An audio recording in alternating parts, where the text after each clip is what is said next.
lead up to the sign of Christ's return.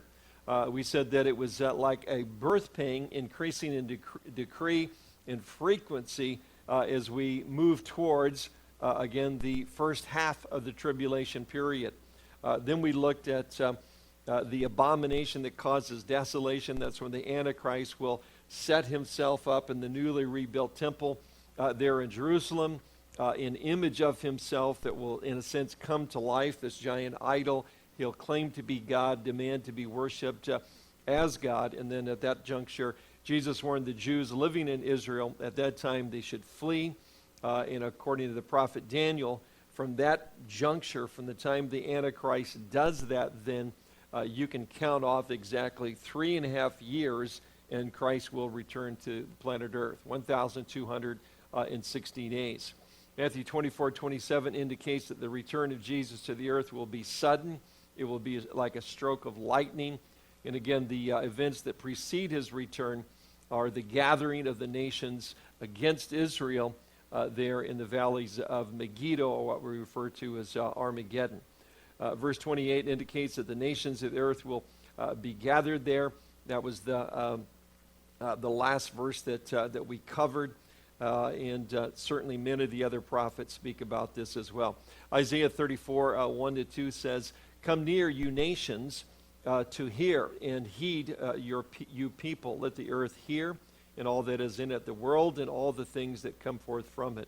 For the indignation of the Lord is against all nations, and his fury against all their armies. He has utterly destroyed them. He has given them over to slaughter." There's a point in time, again, towards the end of that 7-year period, what we call the time of Jacob's trouble, or the time of the Great Tribulation, when again the nations, the Gentile nations of the world, will be gathered against Israel once again. It's we're not living in the tribulations, but you got a lot of nations that are gathered against them right now, not with their armies, but that is still yet future. As we go through this, and we get to this, again, I mentioned on Sunday, Jesus will close this section with 3 illustrations. One is a fig tree. We'll look at that tonight. Next week will be Noah, and how Noah came like a thief in the night. And then one final one. Those two are really a reference to the rapture and the rapture of the church that we'll look at next week. But again, keep in mind, this is the Olivet Discourse, very Jewish in its context completely. And if we kind of stick to that and understand that, we'll be able to kind of make sense of these last couple of verses. So again, we're in verse 29. We're at the end of the second half of the tribulation, again, also called the time of Jacob's trouble. And I didn't do it. You guys are here for most of these studies. I didn't do big graphs or anything, but just keep in mind, Daniel predicted, Jesus confirms, and then it's given again in the book of Revelation. That last 7-year period, it begins when the Jews are allowed to rebuild their temple in Jerusalem. It hits the middle juncture in 3.5 years. The Antichrist puts up his own image in that temple and demands to be worshipped as God. And then you can count 1,260 days later to complete the 7-year period, and Jesus Christ returns back to planet Earth. That's kind of the big picture time frame. Verse 29, "Immediately after the tribulation of those days, the sun will be darkened, the moon will not give its light. The stars will fall from heaven, and the powers of the heavens will be shaken. Then the sign of the Son of Man will appear in heaven. And then all the tribes of the earth will mourn, and they will see the Son of Man coming on the clouds of heaven with power and great glory. And he will send his angels with a great sound of a trumpet, and they will gather together his elect from the 4 winds, from one end of heaven to the other." So first thing we note about this, there are physical signs in the heavens. Verse 29, sun is darkened, moon will not give its light, stars falling from the heavens, powers of the heavens will be shaken, and these same kinds of things are mentioned, of course, in the book of Revelation. This is second half of the tribulation, second half We've already looked at the abomination that causes desolation, the Antichrist in the newly rebuilt temple, claiming to be God. We saw that last time. These are things that are happening in the end. And what we're kind of leading up to, and I think kind of the purpose of this section, is to try to encourage people that are living through it. Who's living through it? The church is not living through this time, but during the tribulation period, it's still a time of, in a sense, a great revival. Yeah, remember, you got 144,000 Jewish Billy Grahams sealed by God, supernaturally protected by them. They're evangelists and they're out preaching the gospel. You've got 2 witnesses in Jerusalem. Some say it's going to be Moses and Elijah that are there. And it'll be hard for CNN and CNN International to ignore the big story there. And they will be there proclaiming the gospel as well. There's going to be a lot of people that come to faith. Of course, when they do, they are going to be martyred for their faith. How are they going to be martyred for their faith? According to the book of Revelation, they're going to be beheaded. Well, gee, that's happening today, isn't it? That's happening to all the Christians in the Middle East, in Syria, and in present-day Iraq. And there are videos of it, and they are very graphic, and that is exactly what is going on. Men and women and children that are Christians are being slaughtered. Many of them are being decapitated right now in the Middle East. So it'll be a time of people coming to faith in Christ, but it'll be a time of terrible persecution, even as we're seeing in the Middle East today. This text, I think, is meant to be an encouragement to say, hang on during those 1,260 days. In other words, will the Jewish nation survive? Will the Jews survive? And according to Jesus, they will. I think that's the thrust here. But there's going to be these unprecedented physical signs in the heavens. Isaiah speaks about it as well. Again, Isaiah 13:9, behold, the day of the Lord comes, cruel, with both wrath and fierce anger, to lay the land desolate, and he will destroy its sinners from it. For the stars of heaven and their constellations will not give their light. The sun will be darkened in its going forth, and the moon will not cause its light to shine. I will punish the world for its evil, and the wicked for their iniquity. I will halt the arrogance of the proud, and will lay low the haughtiness of the terrible. Again, what's going on during this period is God is punishing the earth. God is punishing people for their rejection of him. God is punishing the powers of this world because of what they're doing right now in the Middle East. A lot of what has to do with this time period and these cataclysmic events is a judgment of God, we'd say, against a Christ-rejecting world. But very specifically, in the book of Revelation, there's a group of people that are near the throne of God saying, how long, how long, how long? And those are the people that have been martyred for their faith through the centuries, and certainly during that time period. And basically God says, the time has come. You're not going to have to wait much longer.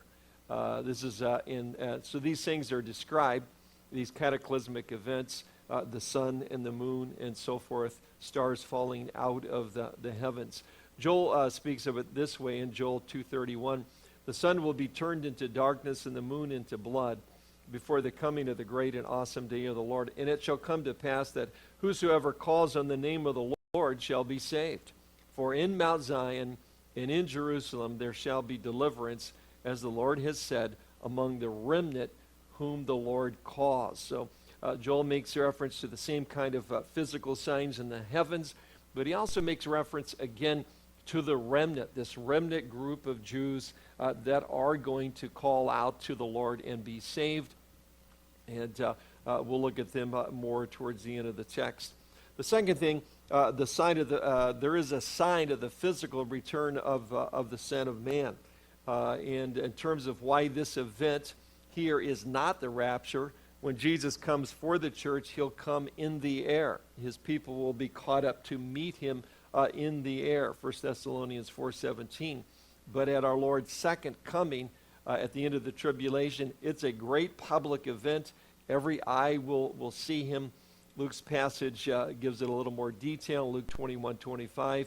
And there will be signs in the sun and in the moon and in the stars, and on the earth distress of nations with perplexity, the sea and the waves roaring, men's hearts failing them from fear and the expectation of those things which are coming on the earth. For the powers of the heavens will be shaken. Then they will see the Son of Man coming in a cloud with power and great glory. Now when these things begin to happen, look up and lift up your heads, because your redemption draws near. Whose redemption? The redemption of the Jewish remnant that is waiting and anticipating and look to Jesus as their Messiah. But again, a very public event.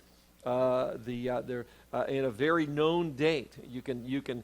They can put it on their calendar when it's going to happen. From the time the Antichrist forms a 7-year deal, a covenant with the nation of Israel, is allowing them to rebuild their temple. You can start counting the days. 1,260 days later, the Antichrist is going to walk into the temple and demand to be worshipped as God.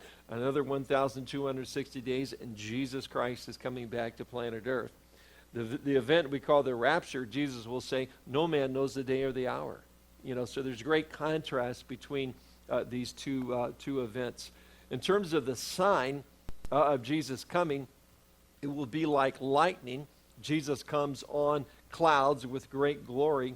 And at least one idea is the idea that in the Old Testament, God's glory was always seen in his presence, and what's referred to as the Shekinah glory of God.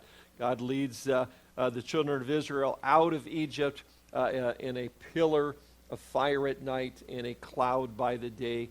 Visible, obvious, everybody knew it was God. Everybody knew it was his presence.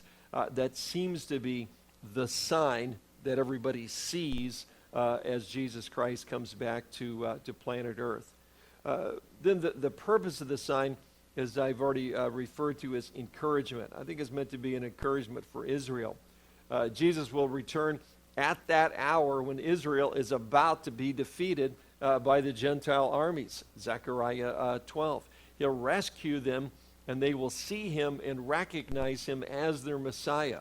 There's going to be national repentance, a national cleansing, a national restoration under the gracious leadership of Jesus the Messiah.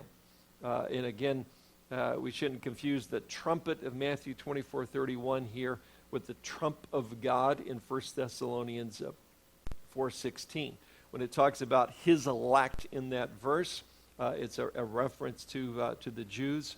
In the Old Testament, when they were wandering through the wilderness, anytime they were on the move, they blew trumpets to announce that they were packing up shop, and they were going on a road trip, and they were going to be following wherever God's presence led them, and they continued to do that. The trumpets announced events that gave direction, that gave instructions, and we see that here.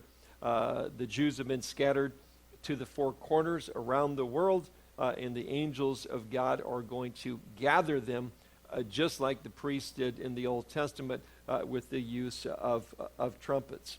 And it's interesting, to see, there's Japanese Jews that live in Japan. There's Chinese Jews that live in China. All through South America, all over the world.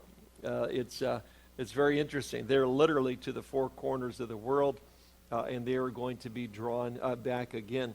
Isaiah also gives us the place of the second coming, and he says it's going to be in Jordan, again, modern-day Jordan. In the Hebrew, the area is called Basra. In the Greek, it's called Petra. And this is kind of a very graphic picture Isaiah gives of Jesus. Jesus comes back. Again, you have the armies of the Antichrist on the plains of Megiddo. Jesus returns, according to Revelation 19, destroys them basically with the breath of his mouth, with his words. The Jewish remnant is been surrounded out there in Basra. God's been supernaturally protecting them for 3.5 years. The Antichrist is trying to destroy them and annihilate each and every one of them, but they're supernaturally protected. And now as Jesus returns, he goes to rescue them. So when we talk about Armageddon, it's not an event, but actually a series of events, and one of them is described by Isaiah 63, the first 6 verses. Who is this who comes from Edom with dyed garments from Basra? That's the location. This one who is glorious in his apparel, traveling in the greatness of his strength. I speak in righteousness, mighty to save.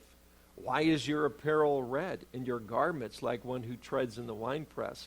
I have trodden the winepress alone, and from the people no one was with me. For I have trodden them in my anger and trampled them in my fury. Their blood is sprinkled upon my garments, and I have stained all my robes. For the day of vengeance is in my heart, and the year of my redeemed has come. I looked, but there was no one to help, and I wondered that there was no one to uphold. Therefore my own arm brought salvation for me, and my own fury it sustained me. I have trodden down the peoples in my anger, made them drunk in my fury, and brought down their strength to the earth. That's a description of Jesus Christ coming to rescue the Jewish remnant there in Basra. And I think this whole passage from Jesus is meant to be an encouragement to hang on because the Messiah will come and he will rescue you. The purpose of the sign then includes the last regathering of Israel there in verse 31. And he will send his angels, and with a great sound of a trumpet, and they will gather together his elect from the four winds, from one end of heaven to the other. So Israel has been gathered back into the land today in unbelief, in fulfillment of prophecy. They are gathered back in the land in unbelief today. Now, Israel is a Jewish state, but it's a secular state. There's a few Messianic synagogues around. I think 50 or so. They're very small because you can only walk so far on the Sabbath. So you don't get in your car and drive to one. So they're small and they're in neighborhoods, just like all the other synagogues. But by and large, they have their gay pride parade. I mean, they're as secular as anybody else. They're gathered in the land once again in unbelief, but they will be gathered in the inn in belief when Jesus Christ returns for them again at the end of the tribulation. 2, the sign is a promise of survival, verse 32 and 35. So Jesus closes this discourse with 3 kind of admonitions built around 3 illustrations. As I mentioned, a fig tree, Noah, and a thief in the night. Noah and the thief in the night pertain to the rapture of the church. Why? Because the exhortation is to be ready because no one knows the hour. We know the hour when Jesus returns to do battle with the Antichrist forces and to establish his kingdom and so forth because of Daniel's prophets, because of what Jesus has said, because of what we have in the book of Revelation and so forth. But in terms of the rapture, no one knows the day or the hour. So we'll look at those 2 illustrations next week. The first one, though, has to do with the fig tree. And again, it's a parable. A parable simply means to cast alongside. It's the idea that it teaches one simple truth. And Jesus, of course, was the master teacher, and he taught with parables all the time. He used the same parables that all the other rabbis used. All the parables that you hear Jesus taught were in common use in his day in the first century. He wasn't making them up. Other rabbis taught the same ones. But Jesus would come along then and give the interpretation. And when he did, he didn't have to quote anybody. He didn't say, and here's what this means, because Rabbi Hillel once said. That's how the other rabbis would do it. Jesus says, here's the parable, and this is what it means. That's why they said, no man teaches like him. Where do you get this teaching? Where's your authority coming from? These are the kind of questions the other rabbis would come to him with. But again, here's a very simple parable of Jesus in regards to the end times. Verse 32, Now learn this parable from the fig tree. When its branch has already become tender and puts forth leaves, you know that summer is near. So you also, when you see all these things, know that it is near at the door. Assuredly, I say to you, this generation will by no means pass away till all these things take place. Heaven and earth will pass away, but my words will by no means pass away. So the identity of those who receive the promise certainly is critical. What's again, the main principle, the main point of the parable? Well, let's read it from Luke's parallel account, Luke 21:29. Then he spoke to them a parable. Look at the fig tree and all the trees. When they are already budding, you see and know for yourselves that summer is near. So the parable, therefore, is not about fig trees. Because in the Luke's passage, he mentions other trees. It's not about fig trees. It's about summer being near. You can look at the trees and the fruit trees and know that summer is near. The fig tree is not symbolic for the nation of Israel.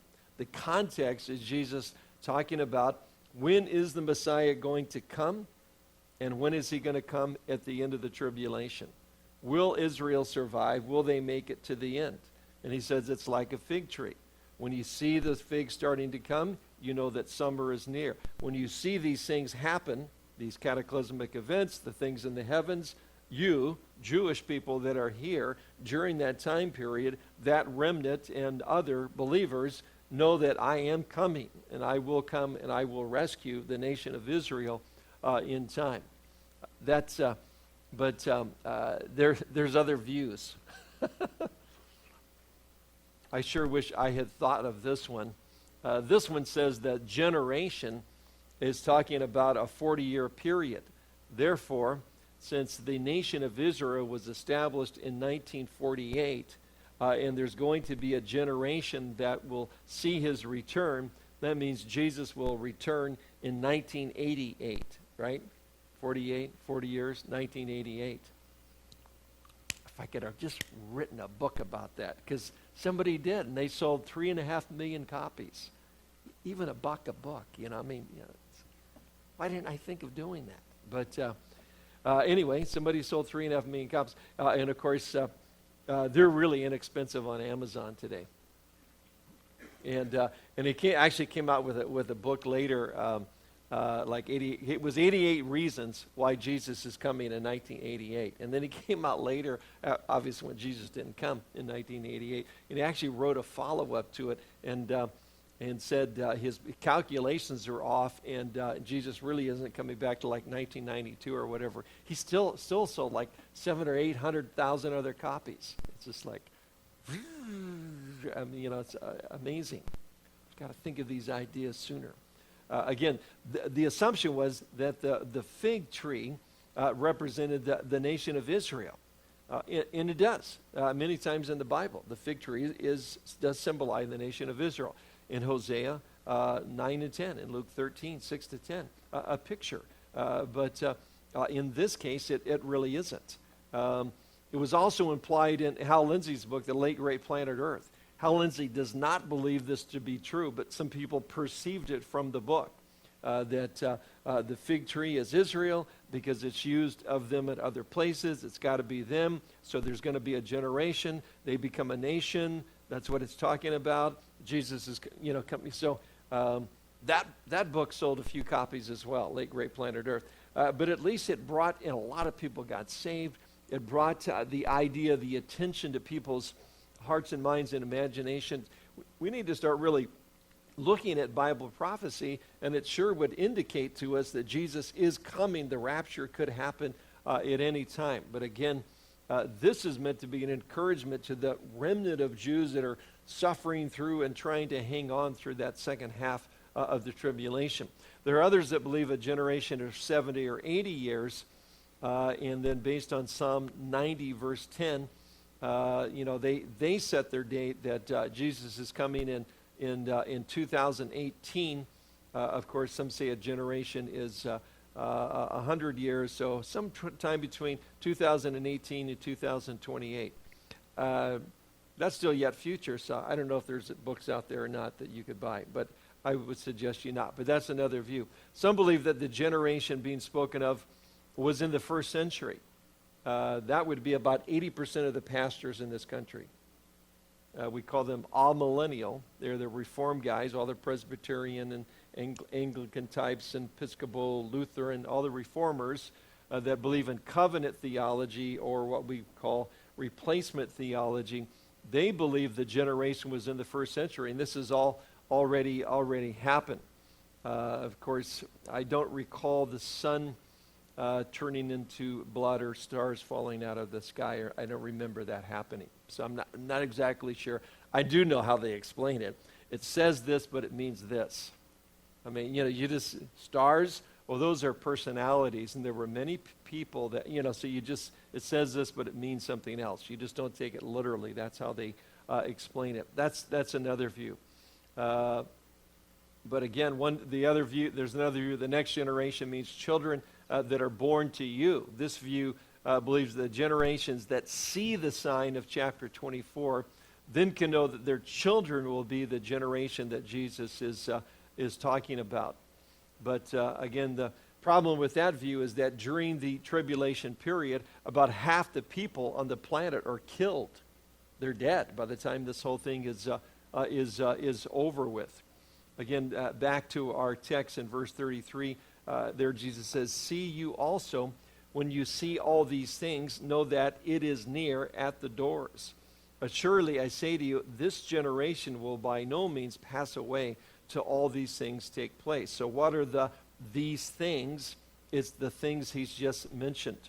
Verse 15, we looked at it last week. "Therefore, when you see the abomination of desolation spoken of by Daniel the prophet standing in the holy place, whoever reads, let him understand. Then let those who are in Judea flee to the mountains." These are the things.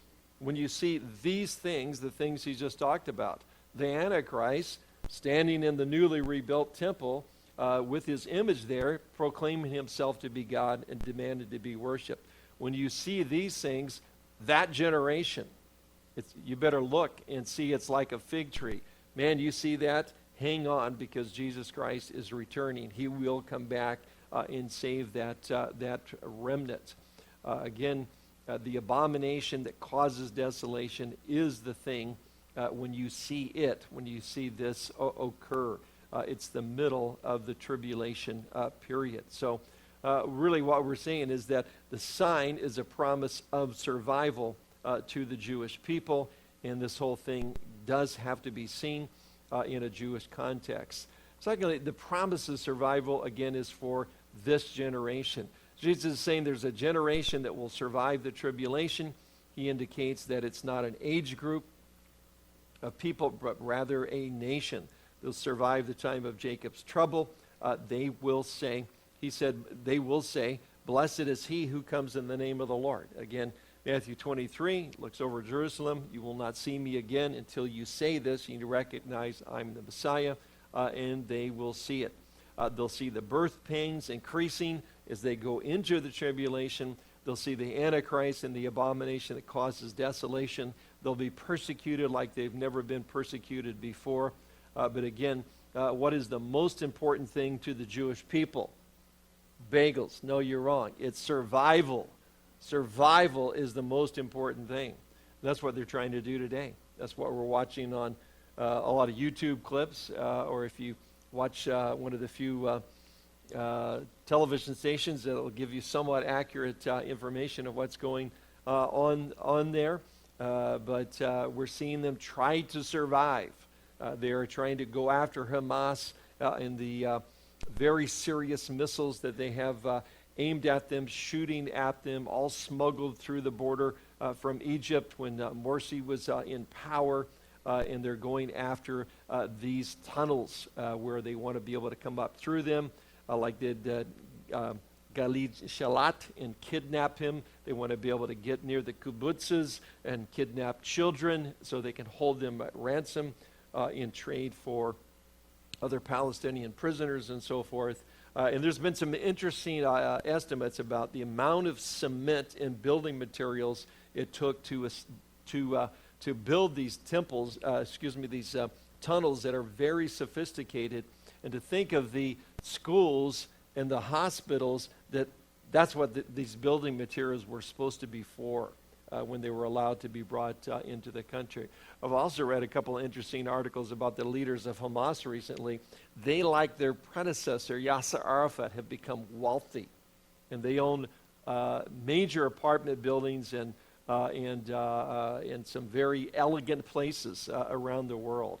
I mean, a lot of this aid money that's meant for the Palestinian people, they are the real losers in this, of course, is not going there.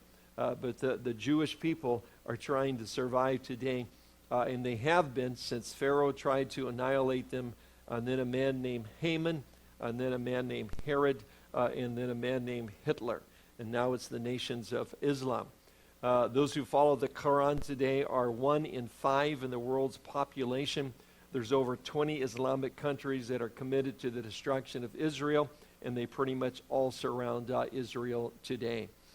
In verse 9, Jesus says, notice, then they will deliver you up to tribulation and kill you, and you will be hated by all nations for my name's sake, and then many will be offended and will betray one another and will hate one another. This did happen, certainly to the apostles, but it certainly is happening right now, and it has happened at other periods in time. I just didn't think we could watch it on YouTube like you can now in terms of what's taking place. So the term nation there is the word ethnos, and it's usually translated Gentile. So it's these Gentile governments that are coming against the nation of Israel. It's going to get worse. Israel will survive as a nation. They will be around to call upon the name of the Lord and be saved when Jesus returns. The sign is a promise to Israel. Israel can believe the promise because God has been faithful to all of his promises in the past. He promises these things to Abraham in Genesis 12:2. I will make you a great nation. I will bless you, and I will make your name great, and you shall be a blessing. And he certainly has done that. And it's very interesting the disproportionate amount of Jewish men and women that have made great discoveries in the fields of medicine and science, completely disproportionate in terms of Nobel Prize winners and so forth. He certainly has made their name great. They've been a blessing. I will bless those who bless you, and I will curse him who curses you, and in you all the families of the earth shall be blessed. And that's an interesting study just in history itself, the idea of the nations that have been favorable to Israel or to the Jewish people at one time and then turned their back on them, and what happened to those nations, and wrote a paper on it in school at one point in time. It's very, very interesting how that promise is still true. The covenant goes on to speak of the promise of the land.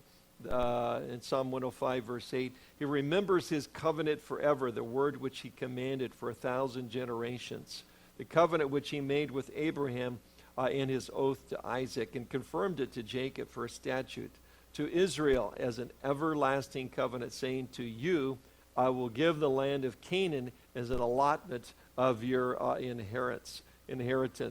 One of the members of the Knesset, Naftali Bennett, I forget the actual position that he holds. He was being interviewed on American television. I think it was probably CNN or CNN International, somebody that was basically bashing Israel. And the reporter made reference to Israel as occupiers several times.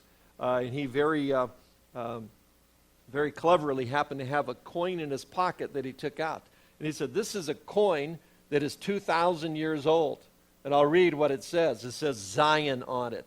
This is the coin of my homeland where my people have lived, according to this coin, for over 2,000 years. How can you keep calling me an occupier because I live in my Jewish homeland, and that's what this coin says right here. It was a good image, and it was very, of course, they go back much longer than that. But again, you constantly hear these things. But God says that again, He's promised the land to them. But what if Israel forsakes God? Some would say that. Well, they rejected the Messiah, not individually, but as a nation. What if they reject God? Psalm 89, verse 30 says, if his sons forsake my law and do not walk in my judgments, if they break my statutes and do not keep my commandments, then I will punish their transgression with the rod and their iniquity with stripes. Nevertheless, my loving kindness I will not utterly take from him, nor allow my faithfulness to fail. My covenant I will not break, nor alter the word that has gone out of my lips. Once I have sworn by my holiness, I will not lie to David. His seed